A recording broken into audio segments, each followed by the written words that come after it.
আসসালামু আলাইকুম প্রিয় দর্শক সবাই কেমন আছেন। চলে আসলাম এই মুহূর্তের সবচেয়ে গুরুত্বপূর্ণ আবহাওয়ার আপডেট নিয়ে। বর্তমান ঘূর্ণিঝড় পেঞ্জাল তামিলনাড়ুর উপর তাণ্ডব চালাচ্ছে। গতকাল সারা রাত তাণ্ডব চালিয়ে এখনো পর্যন্ত শান্ত হয়নি। এখনও তাণ্ডব চালাচ্ছে ঘূর্ণিঝড় পেঞ্জাল। এই ঘূর্ণিঝড় পেঞ্জালের প্রভাবে এই মুহূর্তে দেশের বেশ কিছু এলাকায় আকাশ মেঘাচ্ছন্ন।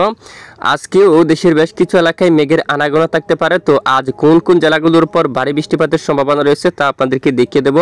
আগামী 24 থেকে 48 ঘন্টার মধ্যে বাংলাদেশের উত্তরাঞ্চল থেকে শুরু করে দক্ষিণাঞ্চল, এছাড়া ভারতের পশ্চিমবঙ্গ সহ উত্তরবঙ্গ, আসাম, ত্রিপুরা, মূলত বাংলাদেশের 64 জেলার আবহাওয়ার পরিস্থিতি কেমন থাকবে, কোন কোন জেলাগুলোর উপর ঝড় বৃষ্টিপাতের সম্ভাবনা রয়েছে, এছাড়া তাপমাত্রা কত ডিগ্রি সেলসিয়াসের করে নেমে যেতে পারে, কোন কোন জেলায় প্রচণ্ড ঠান্ডা শীত অনুভব হতে পারে, তার সম্পূর্ণ বিস্তারিতভাবে আপনাদেরকে ডিটেলসে জানিয়ে দেবো। তো আশা করি ভিডিওটি শেষ পর্যন্ত দেখবেন। আর ভালো লাগলে একটি লাইক করবেন। সবার আগে গুরুত্বপূর্ণ আবহাওয়ার আপডেট পেতে অবশ্যই চ্যানেলটি সাবস্ক্রাইব করে পাশের বেল বাটনে ক্লিক করে রাখবেন। আর ভিডিওটি কোন জেলা থেকে লাইভ দেখছেন কমেন্ট করে জানিয়ে দিন। দেখুন, দক্ষিণ পশ্চিম বঙ্গোপসাগরে অবস্থানত ঘূর্ণিঝড় পেঞ্জাল কিন্তু অলরেডি তামিলনাড়ুর উপর আঘাত আনতেছে এবং বাতাসের গতিমাত্রা দেখুন খুবই প্রায় 100 কিলোমিটারের কাছাকাছি। 100 কিলোমিটারের কাছাকাছি এই ঘূর্ণিঝড় পেঞ্জাল কিন্তু তামিলনাড়ুর উপর কিন্তু তাণ্ডব চালাচ্ছে এবং গতকাল সারা রাত তাণ্ডব চালিয়ে এখনো পর্যন্ত এখানে তাণ্ডব চালাচ্ছে ঘূর্ণিঝড়টি। এবং যদি আমরা একটু অপগ্রহ চিত্রটা দেখি, দেখুন এই ঘূর্ণিঝড় কিন্তু এই যে পুদুচেরি, এখানে দেখুন এই যে তামিলনাড়ুর এই অঞ্চলে ব্যাপক আকারে কিন্তু তাণ্ডব চালাচ্ছে। এখনো পর্যন্ত ঘূর্ণিঝড়টি কিন্তু শেষ হয়নি। এখনো পর্যন্ত এই ঘূর্ণিঝড় কিন্তু তাণ্ডব চালাচ্ছে এখানে।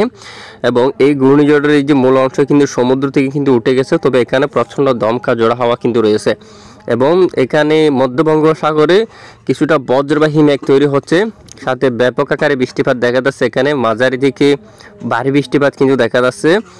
আর এখানে বাংলার বিভিন্ন এলাকায় কিন্তু মেঘের আনাগোনা রয়েছে। এখনও দেখুন সকাল থেকে বেশ কিছু এলাকায় মেঘের আনাগোনা দেখা যাচ্ছে। বাংলাদেশের দক্ষিণের বেশ কিছু এলাকায় কিন্তু মেঘ ভেসে বেড়াচ্ছে। দেখুন বরিশাল, চট্টগ্রাম বিভাগের একেবারে উত্তরাঞ্চল, দক্ষিণাঞ্চলে কিছুটা পরিষ্কার রয়েছে, কারণ আকাশ প্রচণ্ড আকারে মেঘলা অবস্থা রয়েছে। এবং এদিকে দেখুন খোলাপাড়া অঞ্চল দিয়া মঠবাড়িয়া, লালমোহন আকাশ মেঘলা থাকতে পারে এবং সুন্দরবন সহ খুলনা এবং বরিশাল এই যে দক্ষিণের বেশ কিছু এলাকায় মেঘের আনাগোনা থাকতে পারে এবং দেশেরও দু এক এলাকায় বিক্ষিপ্ত আকারে মেঘের আনাগোনা থাকতে পারে।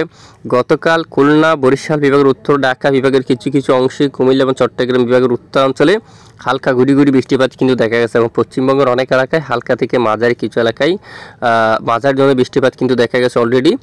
এবং আজ ভোর সকাল থেকে দেশের বেশ কিছু এলাকায় আকাশ আংশিক মেঘলা নিয়ে পরিষ্কার দেখা যাচ্ছে, তবে এদিকে কিন্তু আকাশ ব্যাপক মেঘলা, বিশেষ করে এই যে বাঁকুড়া অঞ্চল, দুর্গাপুর, বর্ধমান, আরামবাগ, চন্দননগর, তারপর শান্তিপুর, কাতুয়া অঞ্চল থেকে শুরু করে এখানে বেশ কিছু এলাকায় কিন্তু আকাশ মেঘাচ্ছন্ন অবস্থা রয়েছে। তো আজ কোন কোন জেলাগুলোর উপর বৃষ্টিপাতের সম্ভাবনা রয়েছে আসুন আমরা সরাসরি দেখে নিই। তো প্রথমে আমরা মেঘলা মোড় অবস্থান করলাম আজ রবিবার 1 ডিসেম্বর নাগাদ। তো আমরা যদি দেখি আজ সারাদিন কোন কোন জেলার আবহাওয়ার পরিস্থিতি কেমন দেখা যাচ্ছে। বাংলাদেশের বেশ কিছু এলাকায় আংশিক মেঘলা নিয়ে আকাশ পরিষ্কার থাকতে পারে। দেখুন একেবারে দক্ষিণের কিছু কিছু এলাকায় মেঘের আনাগোনা থাকতে পারে, যে কিছুটা মেঘ বেশি বেড়াতে পারে, বিশেষ করে এই স্থানে বরিশাল, কাউখালী, জিয়ানগর, মির্জাগঞ্জ, মঠবাড়িয়া, চরপেশন, লালমোহন, বুরহানুদ্দিন, ভোলা, গুরুনাদি, টুঙ্গিপাড়া এবং খুলনা, এবাইনগর, যশোর, নড়াইল এই এলাকায়, সাতক্ষীরা এই এলাকায়, শ্রীকান্তাপুর, মংলা, শিবনগর, গোছাবা এই সকল এলাকায় মেঘের আনাগোনা থাকতে পারে, আকাশ কিছুটা মেঘাচ্ছন্ন থাকতে পারে। তারপর একেবারে দক্ষিণের উপকূলীয় কিছু কিছু এলাকায় এখানেও আকাশ আংশিক মেঘাচ্ছন্ন থাকার সম্ভাবনা কিন্তু রয়েছে।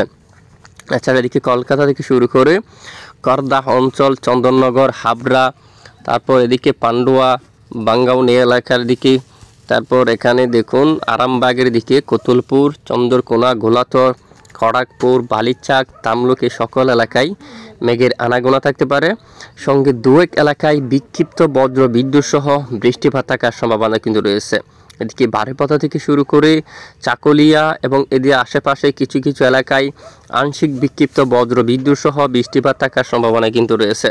পাশাপাশি 2 তারিখ সোমবার এই যে 2 ডিসেম্বর নাগাদ এখানে বাংলাদেশের খুলনা, বরিশাল এবং বিশেষ করে ভোর সকাল থেকে এই যে ভোর সকালে বরিশাল, মতিরহাট দিয়া এবং রায়পুর, হাজীগঞ্জ দিয়ে লাকসাম, চৌমুহনী এই অঞ্চল দিয়ে গুরুনাদি, মাদারীপুর অঞ্চল দিয়া গোপীনাথপুর, নড়াইল, এবাইনগর, খুলনা, বাগেরহাট, সাতক্ষীরা, শ্রীকান্তাপুর সহ যশোর, নড়াইল বেশিরভাগ এলাকা জুড়ে এখানে দামোহদা, বালিয়াকান্দি, পাংশা, আলমডাঙ্গা এই সকল স্থানে আকাশ মেঘাচ্ছন্ন থাকার সম্ভাবনা কিন্তু রয়েছে। পাশাপাশি চট্টগ্রামে এই অঞ্চলে আকাশ কিছুটা মেঘলা থাকবে। রোয়াঙ্গাচুরি, সাতকানিয়া, রাজস্থলী, বিলাইছড়ি, চট্টগ্রাম, হাটহাজারী, রাঙ্গামাটি, লংগদু এবং মানিকচুরি সকল স্থানে মেঘের আনাগোনা, আকাশ কিছুটা মেঘাচ্ছন্ন থাকবে। পাশাপাশি এরপর আবার ধীরে ধীরে আকাশ পরিষ্কার দেখা যাবে এবং 2 তারিখ নাগাদ এখানে অনেক এলাকায় মেঘের আনাগোনা থাকবে, আকাশ প্রচণ্ড মেঘলা থাকবে। পিরোজপুর, মঠবাড়িয়া, খুলনা, সাতক্ষীরা, শিবনগর সহ কলাপাড়া এখানে অনেক এলাকায় আকাশ মেঘলা থাকবে। কলকাতা, চন্দননগর, আরামবাগ, কোলাঘাট এবং এই যে আশেপাশে অনেক এলাকায় আকাশ তখন মেঘাচ্ছন্ন থাকতে পারে। আপাতত এই মেঘ থেকে বৃষ্টিপাত হওয়ার মতো পরিবেশ তৈরি হচ্ছে না বা সম্ভাবনা নেই, যদিও হয় হালকা দুয়াক এলাকায় গুড়ি গুড়ি বৃষ্টিপাত হতে পারে এবং 2 তারিখ নাগাদও দেশের এই সকল স্থানে আকাশ প্রচণ্ড আকারে মেঘলা থাকতে পারে, সঙ্গে হালকা বিক্ষিপ্ত আকারে বৃষ্টিপাত থাকতে পারে। এবং এদিকে খুলনা, বরিশাল 3 তারিখেও কিন্তু কিছুটা মেঘলা, এরপরে আবার হঠাৎ করে মেঘ কেটে গিয়ে পরিষ্কার আকাশ থাকতে পারে, তবে আংশিক ধোঁয়াশাময় নিয়ে আকাশ থাকতে পারে। এছাড়া 3 তারিখ নাগাদ আকাশ একেবারে বেশ কিছু অঞ্চল জুড়ে পরিষ্কার হওয়ার সম্ভাবনা রয়েছে, বৃষ্টিপাত হওয়ার মতো সম্ভাবনা কিন্তু কোথাও নেই। দেখুন তো দেশের তাপমাত্রা কত ডিগ্রি সেলসিয়াস অবস্থান করতে পারে তা একটু আমরা দেখি। বর্তমান আজ দেখুন, আজ 1 ডিসেম্বর 1 তারিখ যদি আমরা একটু দেখি তাপমাত্রা দেশের উত্তরাঞ্চলের যে তাপমাত্রা সেটি যদি আমরা একটু দেখি, দেখুন একেবারে 15 বা 14 ডিগ্রি সেলসিয়াস গড়ে কিন্তু অবস্থান করছে।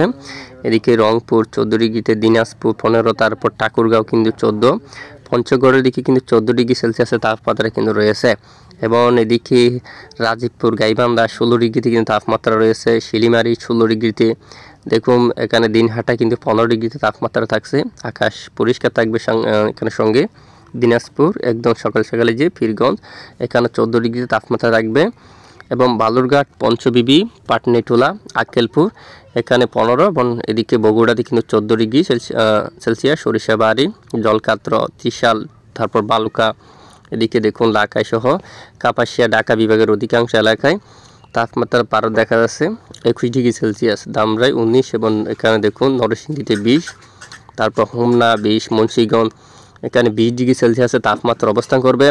এছাড়া দক্ষিণের বেশ কিছু এলাকা জুড়ে যদি আমরা একটু দেখি, পিরোজপুর, বরিশাল, খুলনা, মতিরহাট, লালমোহন সকল স্থানে তাপমাত্রার পারদ দেখা যাচ্ছে দেখুন 21, 20 এরকম।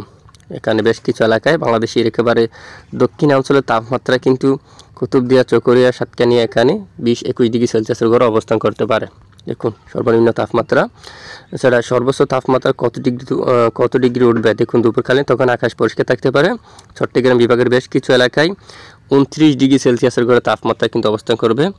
এখানে দেখুন বেশ কিছু এলাকায় 29 ডিগ্রি তাপমাত্রা দেখাচ্ছে।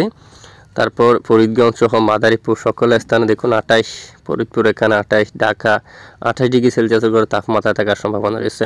তো এ হচ্ছে আজকের আবহাওয়ার আপডেট। এটুকু সঙ্গে থাকার জন্য অসংখ্য ধন্যবাদ।